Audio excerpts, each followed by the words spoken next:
As we begin our sermon today, I'd like to read to you from the book of James, chapter 3. Very important lesson to all of us who live and function in the public world. Dear brothers and sisters, not many of you should become teachers in the church. I did over that. For we who teach will be judged by God with greater strictness. We all make mistakes, but those who control their tongues can also control themselves in every other way. We can make a large horse turn around and go wherever we want by means of a small bit in its mouth. And a tiny rudder can make a huge ship turn wherever the pilot wants it to go, even though the winds may be strong. So also, the tongue is a small thing, but what enormous damage it can do. A tiny spark can set a great forest on fire. And the tongue is a flame of fire. It is full of wickedness that can ruin your whole life. It can turn the entire course of your life into a blazing flame of destruction, for it is set on fire by hell itself. People can tame all kinds of animals and birds and reptiles and fish, but no one can tame the tongue. It is an uncontrollable evil, full of deadly poison. This is from the Bible. Sometimes it praises our Lord and Father, and sometimes it breaks out into curses against those who have been made in the image of God.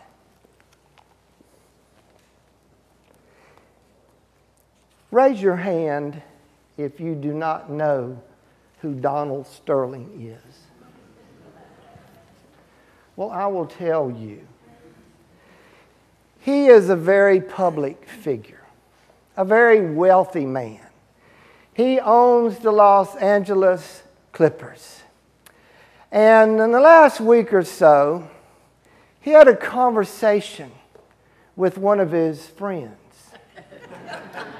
about her behavior and her choice of who to have her picture made with and put out on Instagram. Apparently, this young lady had one of those phones that had a recorder on it. And everything this man said was recorded. And he said some very ugly things about a certain race of people. Well, this went viral. It went everywhere. And this man was so down deep in hot water, people wondered if he could survive. Because some of this stuff was really, it's unbelievable that anybody that owned a basketball team or anything would talk like that even if they weren't being recorded. So, being Lutheran, we should give everybody the benefit of the doubt, because in the book of James it says we all make mistakes. And so we are all deserving of forgiveness. So Anderson Cooper, and he must be a Lutheran, gave Donald Sterling an opportunity to face the nation and apologize, to amend his ways with the people that he offended. However, Donald Sterling comes on this news program, millions of people are watching, and he digs the hole even deeper. He goes off on Magic Johnson. He talks about what a terrible person he is, how he doesn't help anybody, all he cares about himself. Had a girlfriend in every town when he was playing basketball, ended up with the HIV virus. What a person to emulate. He's a terrible person. So he just dug himself deeper and deeper and deeper into that hole of alienation. Every day we see in the news somebody else in the public said something stupid, something offensive, and ended up watching their career fall down upon them in flames. Paula Dean, she messed up big time. And then just this week, I read an article which I still cannot believe, there was this police commissioner in a small town in New Hampshire who was in a restaurant filled with people. His boss was even there. And he referred to our president as that in the White House. Can you believe that? Now, no matter what good this man has done in his life, he will always be remembered as that police commissioner who said what he did about our president and went down in flames. Well, this happens every day. And we should learn from these examples how important it is to watch what we say. St. Paul had a hard time with this lesson. He goes into one town after another, and instead of educating people about Jesus Christ and the gospel, before he gets a chance to even talk to them about the good news of the resurrection, he alienates them. And he's run out of one town right after another. He goes into Ephesus. Now, Ephesus is the home of the famous goddess Artemis. And the goddess Artemis is a goddess who makes sure that all of the people that worship her, their needs are met. And so these silversmiths were making these idols of her out of solid silver and selling them to people who wanted to make sure that their needs were met.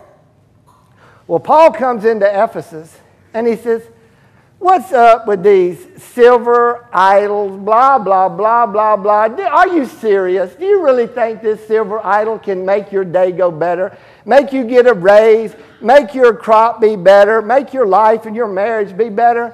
These idols that you worship, they're nothing but a bunch of horse stuff." See, I got to be careful too. And so Paul did not know that the silversmiths of that town had one of these iPhones. And everything he said was being recorded. And these silversmiths were very wealthy. They were making a lot of money off of these statues of Artemis.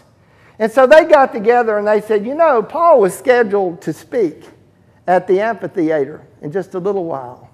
I would like to vote that we disallow his speech. We don't want anybody interrupting our business, telling us that our gods are worthless, and then we give them an audience at an amphitheater so he can talk about this one God above all other gods."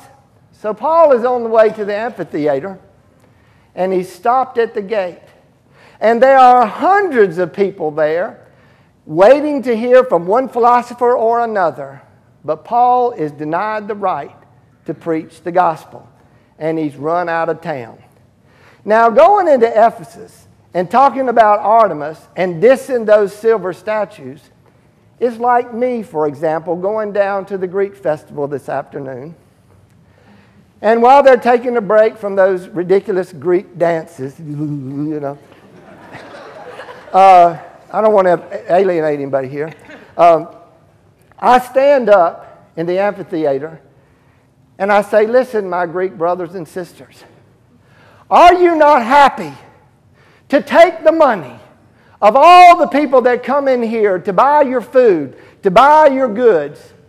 But why is it then that these same people who make it possible for you to have this beautiful sanctuary, these beautiful grounds, and all the things that you buy with this money, why is it that we are not allowed to kneel at your communion table? You need to rethink this because you are ignorant." When Jesus instituted the Last Supper, he did not hand out a pamphlet that says, "This Lord's Supper is for almost everybody who believes." If you are not a Catholic, if you are not a Missouri Synod Lutheran, and if you are not a member of the Greek Orthodox Church, then don't give them communion. You Greeks, you know the Bible. Show me where that is written. How much baklava do you think I'd get?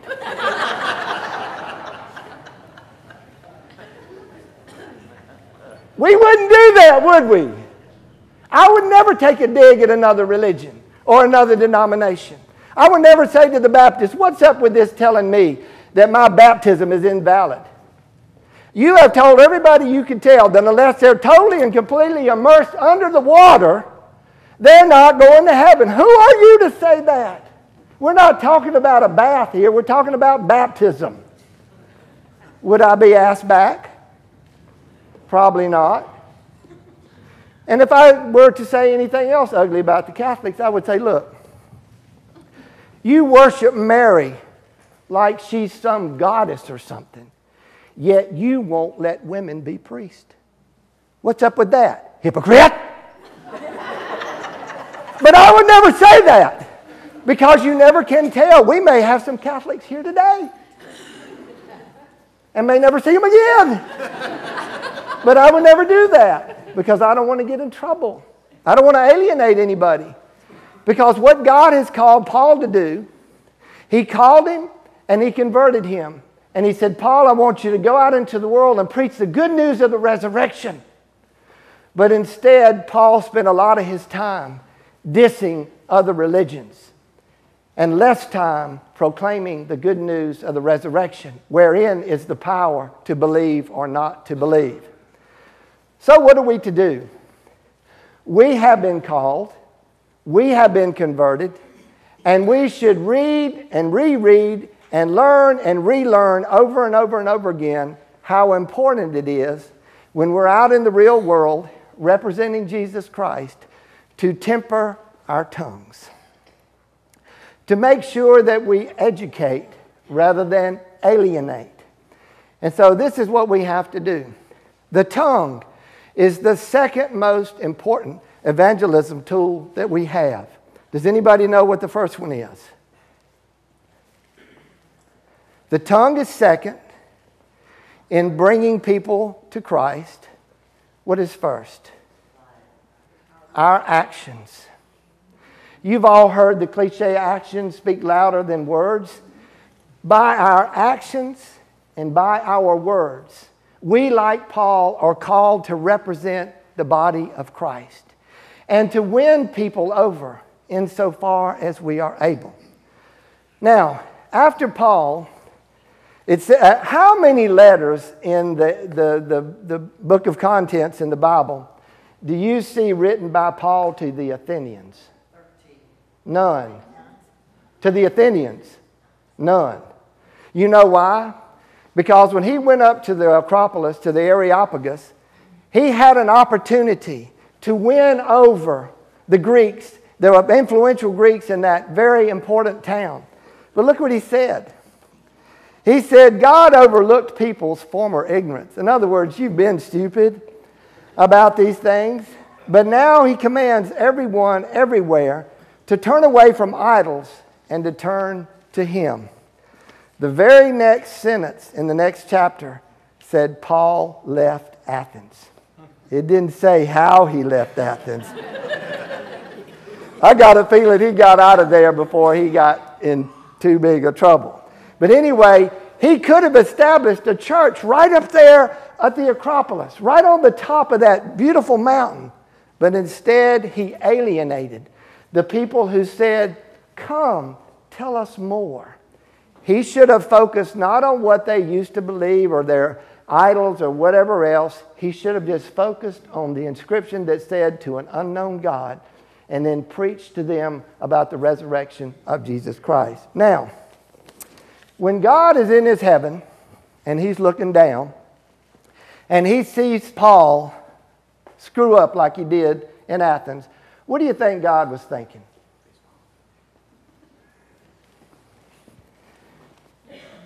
Jesus said to Paul in a dream after he got run out of Athens, Paul, don't be afraid.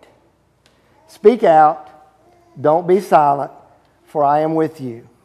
And no one will harm you because many people here in this city belong to me. God is a very gracious and forgiving God. And Jim, let me ask you a question. Do you think that if Holy Trinity Lutheran Church wasn't a very forgiving congregation, that I would still be here? Ditto.